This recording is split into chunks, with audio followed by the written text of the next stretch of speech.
Masked killers have always been a mainstay of horror movies.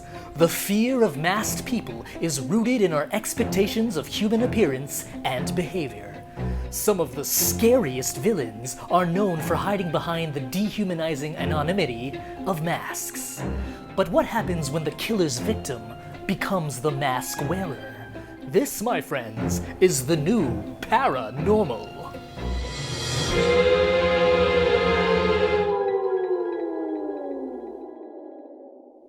My guest today is a mask maker from Hong Kong with a very special message for you all. Please welcome graphic designer Matt Tam. Hi. Matt, explain what Mask Messages is all about. So this project started at the beginning of the pandemic.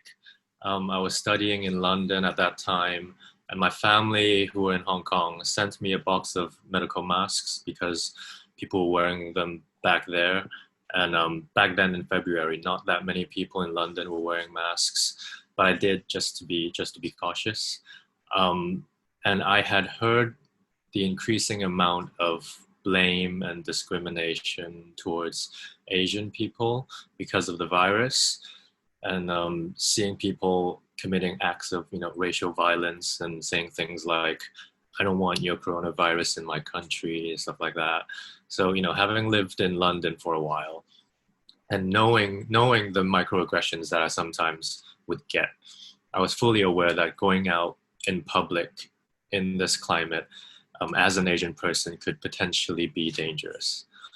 So to protect myself from these potential acts of racial violence, and also protecting myself from the virus at the same time, I started to stick labels on my masks whenever I went out with a short message written on them, mostly to defend myself. And now that I think about it, it feels so wrong that I even had to do that, because why do I have to defend myself for something that I haven't done, So I would go out every day when I was in London with a different message, with phrases like, not sick, just cautious, don't have it, don't want it either, better safe than sorry, and funnier ones like, remember to use protection, stuff like that. So I set up an Instagram page at Mask Messages to document this experience, and I took selfies in public places and then shared them online.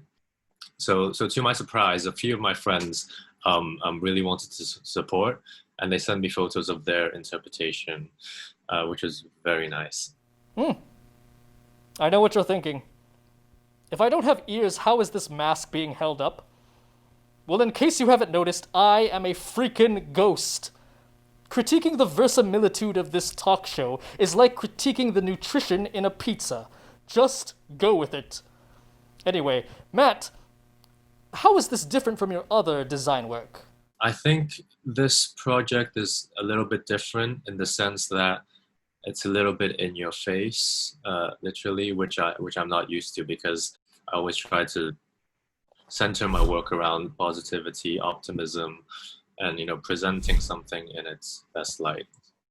But for this one, I think it needed to be in a slightly aggressive tone in order for people to listen. And even though it was scary at first to put myself out there like that, I think it really challenged me as a creative.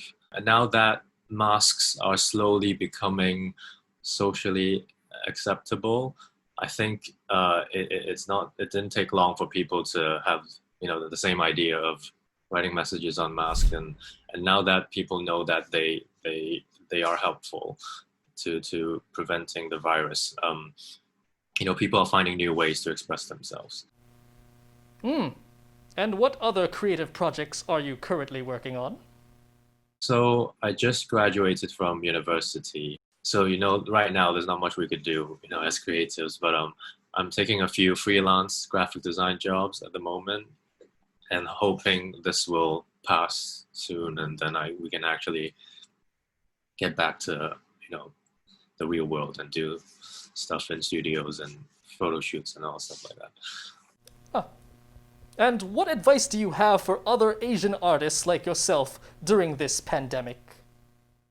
I would say that now is the time to use our voices more than ever to show people who might not understand us well that even though we look different, even though our lifestyles might be different, we are all human beings.